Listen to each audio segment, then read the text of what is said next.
Oke, selamat datang di channel YouTube Ruang Para Bintang. Oke, kali ini kita akan coba membahas soal MIPA Yasop tahun 2021. Untuk bidang fisika kita akan bahas ya di channel ini. Semoga adik-adik kami semua bisa mempelajarinya dan menjadi bahan untuk persiapan ujian nantinya. Oke, semoga sukses. Kita akan bahas di channel ini. Jangan lupa subscribe.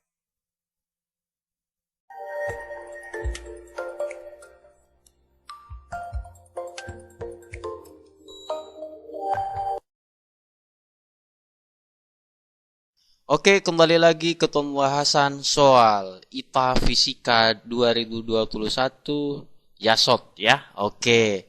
Nah, di soal ini kita bisa lihat ya, katanya begini. Kelelawar A yang sedang terbang menuju dinding gua ya, mengeluarkan suara berfrekuensi 39 kHz. Kelelawar D sedang berada di dinding gua, maka kesimpulannya apa gitu ya kan? Nah, di sini yang pertama si A mengatakan frekuensi gelombang suara pantulan yang didengar A lebih rendah dari frekuensi gelombang suara yang diterima B. Keduanya lebih tinggi dari 39 kHz ya. Oke. Kita simpan dulu ya kan, apakah benar ini atau tidak gitu ya kan. Oke, kalau untuk si D, frekuensi gelombang suara pantulan yang didengar A lebih tinggi dari frekuensi gelombang suara yang diterima D. Keduanya lebih tinggi dari 39 kHz. Oke, kalau si C, frekuensi gelombang suara pantulan yang didengar A sama dengan frekuensi gelombang suara yang diterima si D. Keduanya lebih tinggi dari 39 kHz. Oke, ini katanya lebih tinggi, sama ya. Oke, kalau si D, frekuensi gelombang suara pantulan yang diterima A sama dengan frekuensi gelombang suara yang diterima D, yaitu 39 kHz. Kalau si E, frekuensi yang terdengar tidak terpengaruh gerak relatif. Oke, kalau soalnya nanti seperti ini, ya, untuk soal seperti ini, di sini nanti seandainya ada sebuah sumber bunyi, ini kita sebut S, dan ini pendengar. Nah, seandainya misalkan frekuensinya itu adalah Fs, dan frekuensi yang didengar adalah Ft, kemudian nanti sumber bunyi mendekati pendengar, maka frekuensinya nanti kemungkinan akan semakin besar ya. Jadi nanti kalau kita ingin mencari frekuensi pengamat, dia nanti begini. Frekuensi pengamat itu sama dengan kecepatan bunyi di udara ditambah kecepatan si pendengar per kecepatan bunyi di udara dikurang kecepatan sumber bunyi ya. Oke? Nah, dikali dengan frekuensi pendengar. Nah, kita kasih tanda negatif di sini untuk kecepatan si sumber itu karena dia mendekati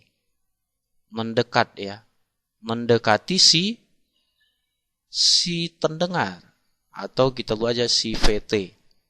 Nah, jadi nanti kalau dia persamaannya seperti ini, kita udah pasti tahu bahwa frekuensi yang didengar lebih besar daripada frekuensi sumber bunyi, begitu ya. Frekuensi yang didengar lebih besar daripada frekuensi sumber bunyi, begitu dia.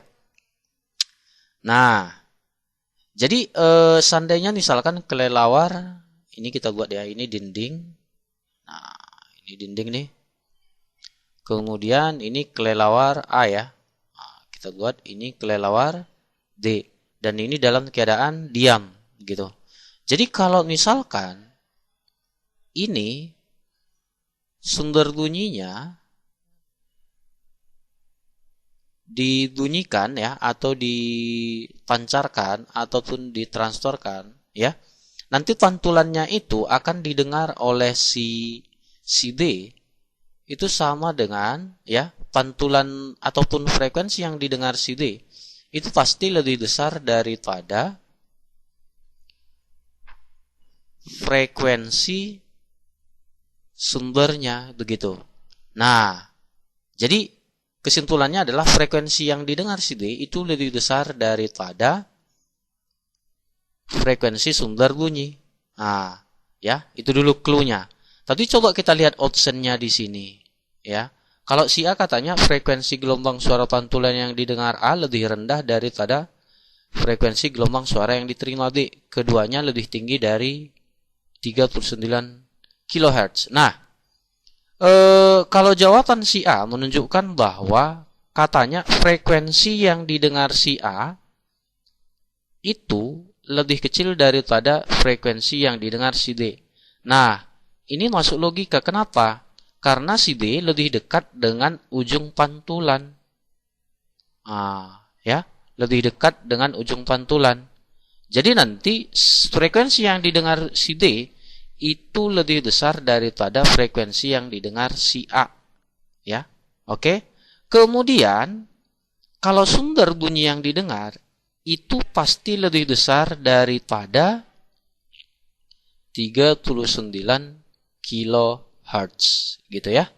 Nah, alasannya kenapa? Karena sumber bunyi mendekati si pendengar, gitu. Ya, oke. Nah, jadi jawaban yang paling tepat itu adalah si A. Oke, selanjutnya soal berikutnya.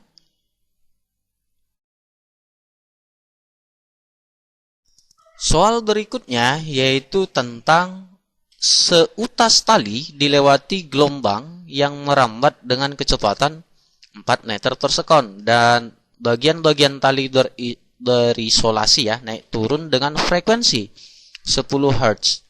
Pada tali titik A dan titik B terpisah sejauh X apabila pada suatu titik si A sudah berosilasi 7 kali sementara titik D baru 4 kali. Berarti X sama dengan oke. Nah, di sini ini adalah tentunya osilasi dan berapa sih jarak antar dua titik yang berosilasi gitu. Jadi kalau kita misalkan ya, kalau kita misalkan ada dua titik yang berosilasi gitu.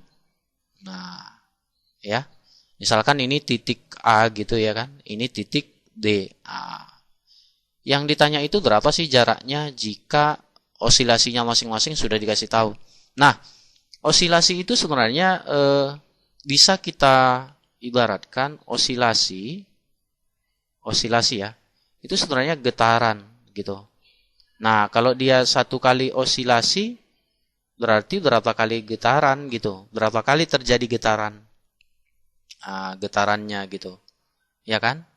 Nah, jadi nanti ini berhubungan dengan fase juga, ya, berhubungan dengan fase. Fase di A berapa, fase di D berapa gitu, ya. Oke. Nah, jadi nanti kita tinggal masukkan aja rumusnya yaitu beda fase itu sama dengan minus delta X per lambda ya. Oke. Jadi nanti di sini beda fase itu kita bisa cari lagi fase D dikurang fase A. Kemudian nanti ini kita buat delta X per berapa? V per F ya. Nah gitu.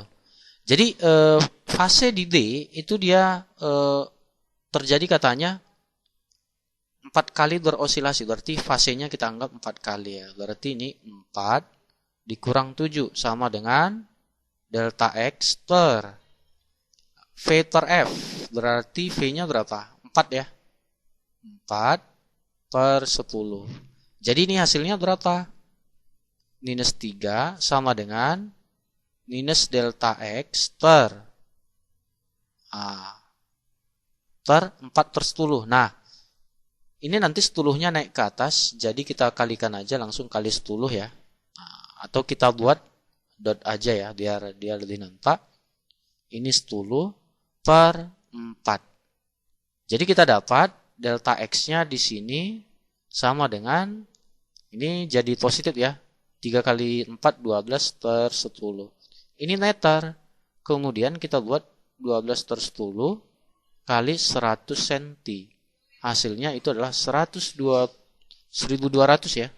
cm per 10. Hasilnya 120 cm. Jadi jarak antar titik A dan B itu adalah 120 cm.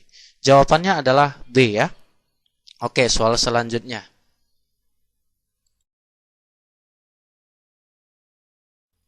Oke, selanjutnya yaitu tentang seekor ikan mas berenang dengan kecepatan 2 cm per sekon mendekati dinding akuarium.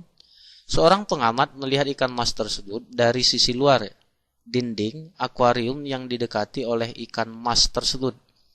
Jika indeks bias air 4/3 dan tebal dinding akuarium diabaikan, besar kecepatan gerak ikan mas tersebut yang tampak oleh pengamat adalah.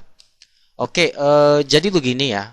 Nah, ini sebenarnya tentang pembiasan gitu. Nah, pembiasan ya. Jadi nanti untuk perbandingan kecepatan itu nanti V1 per V2 sama dengan N2 per N1 gitu. Nah, jadi nanti kita anggap ya di sini ini ikan ya. Misalkan ikan. Nah, ini ikannya ya. Nah, mendekati dinding kita anggap ini medium 1 ya, medium 1 dan ini medium 2 gitu ya. Oke. Awalnya dia adalah di medium 1 dengan indeks biasnya nanti 4/3. Kemudian kita ada melihat ya, melihat dari luar yaitu dengan indeks biasnya itu sama dengan 1. Nah, jadi ini indeks bias yang kedua, medium kedua. Nah, kecepatannya di sini katanya berapa? Kecepatannya di sini itu adalah 2 cm per sekon. Ya. Oke. Nah, sekarang yang ditanya kecepatannya di sini berapa? Nah, kita tinggal bandingkan aja. Berapa dia? 2 per V2 ya. Sama dengan N2 berapa?